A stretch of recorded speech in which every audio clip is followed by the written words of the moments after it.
Hello guys, my name is Cobra and today I will show you the 3 best nations to start with as a beginner in Hearts of Iron 4. So the first nation I'm gonna talk about is Peru.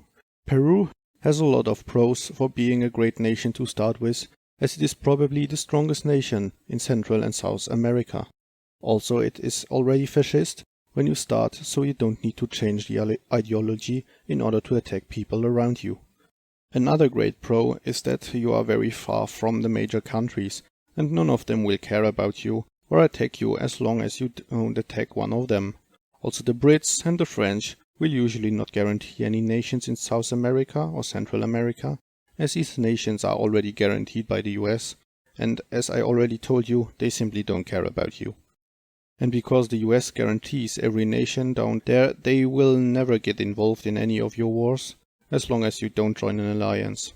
You also got more manpower than most of your neighbors, and if you conquer Ecuador, Colombia, Venezuela and Panama, you can form the Bolivia Empire, which gives you core territories on all these nations, and this will make you even stronger. But of course, there are also a few cons for Peru. The first thing is that you start with very bad division templates for your army, so you will have to get a military theorist pretty fast in order to make stronger templates.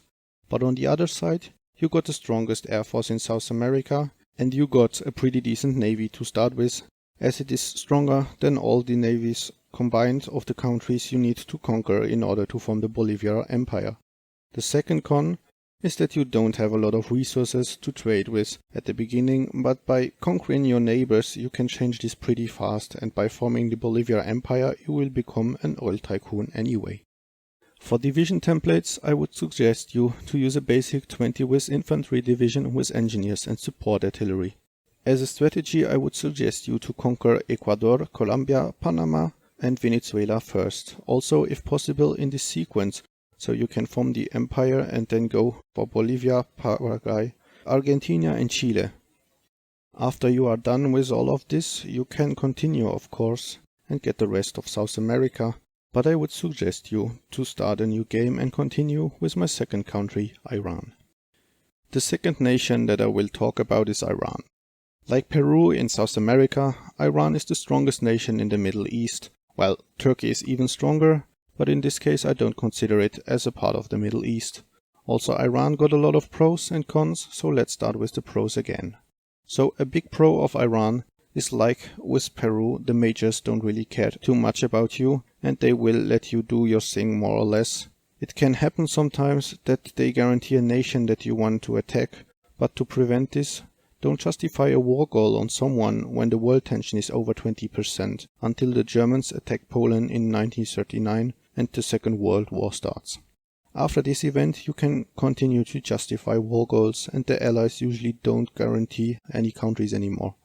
Another pro is that as Iran, and especially after you conquered Iraq, you are one of the main oil dealers and you can get a lot of factories by trading, because sooner or later you are more or less the only way the Axis can get oil, and they will all start buying oil from you, as Romania usually needs most of its oil for himself. Also, like Peru, you can form an empire with Iran, which is pretty strong, the Persian Empire. This one is maybe a bit more difficult to get, as it involves fighting against the Allies sooner or later, but with the help of the Axis this isn't impossible to do. But please note that you can also get very strong as Iran without forming the Persian Empire. But of course there are some cons too. Iran is not fascist, communist, but non-aligned at the beginning, so you need to hire a fascist demagogue and follow the events in order to change the ideology. If you want to do this very fast, you can just follow the strategy that I explained in my video, changing your ideology in less than 6 months. But you don't have to do this, of course, even if I suggest doing this, as it gives you more time to attack your neighbors before world tension gets too high. A link to the video can be found in the description. Another con is maybe that at some point you will have to get involved in the Second World War, and like with Peru you need to change your templates sooner or later because they are pretty bad. Like for Peru, I would suggest you to use a basic 20 with infantry division with engineers and support artillery as Iran. As a strategy, I would suggest in this case to change the ideology very fast, and try to get Iraq and Saudi Arabia before world tension gets too high. While waiting for the World War, I would recommend you to build up a decent industry and a strong army with mountaineers to attack Afghanistan after you can start justifying again, as Afghanistan can be a bit harder to conquer because of the terrain and the small front line. Consider using paratroopers, as your air force is pretty strong. After Afghanistan, I would suggest you to wait until the Axis attack the Soviets and then also declare war on the Soviets and join the Axis to fight together with them, the Comintern. But be very careful to not join the war against the Allies, as they will ask you multiple times to do so. If you want, you can use a strategy of more advanced players and attack Turkey a few weeks before the Soviets are defeated, so they join Comintern and you can annex them in the peace conference of the Comintern. After the war with the Soviets, you can consider joining the war against the Allies and try to form the Persian Empire, or you just do as before and continue with my last suggestion, Sweden. Sweden is, in my opinion, one of the coolest nations to play, and even after hundreds of hours I still love to play them and also play them quite often. But let's start with the pros for Sweden. So, Sweden is by far the strongest country in Scandinavia. They got a strong navy, good air force and pretty good division templates to start with. But the best thing about Sweden is that they got the best industry to start with as a minor nation and got tons of resources to sell to other countries, which gives you even more factories, and this allows you to build these really expensive super strong armies with Sweden that Peru and Iran can't really supply. And you can also consider using strong tank divisions as Sweden. Another nice thing about Sweden is that you can form two different empires, one by conquering Norway and Denmark, Scandinavia, and one by conquering Norway, Denmark and Finland, the Nordic Council. Both are great, but I would recommend you to always focus on Scandinavia first, as you can still proclaim the Nordic Council after you proclaimed Scandinavia, and because you can create Scandinavia even before world tension gets over 25% with a bit of luck. And like that, you will be incredibly strong early on. Another cool thing is that you got 3 research slots to start with and not only 2 like Peru and Iran. But as awesome as Sweden might sound, it also got some downsides. One major con is that you got a lot less manpower than Peru and Iran, and you only got a small time window to form Scandinavia before world tension gets too high. But of course, with the right strategy and the right timing, you can get rid of both of these problems pretty easy.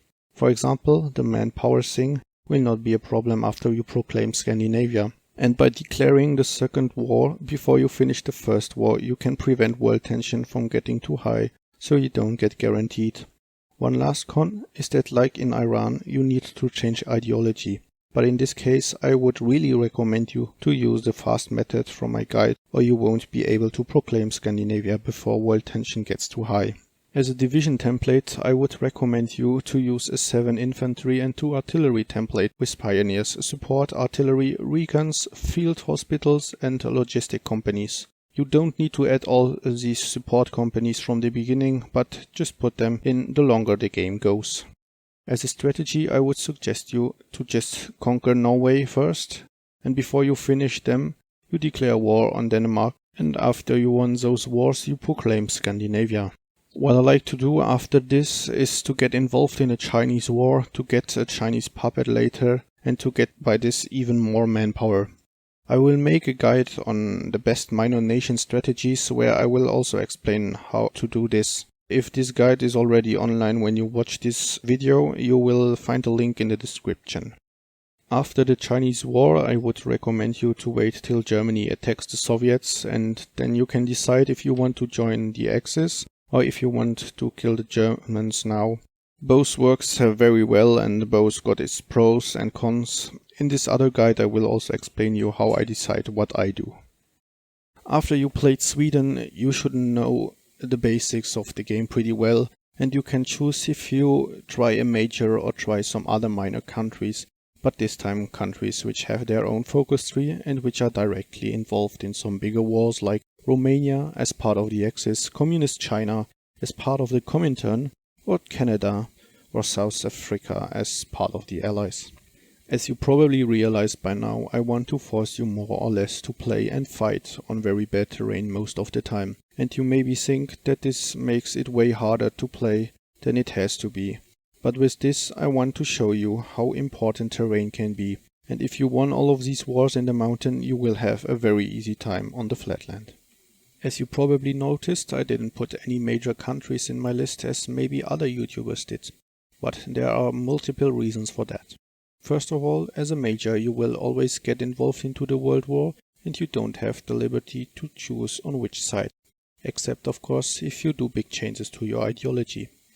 The second reason is that you need to manage a huge army, navy and air force, because for the majors, all of these three parts are important and you need to manage your huge industry too. But the most important reason is that you have a huge focus tree with tons of options and they are all completely different. But in Sweden, Iran and Peru, the focus tree is always the same, which makes life way easier. Also as a major, you usually need to deal with a lot of political decisions. So that's it. Let me know in the comments if you think these nations are the right choice or if you have a different opinion and why you think that those nations are better. And of course, if you got any questions or guide requests, let me know.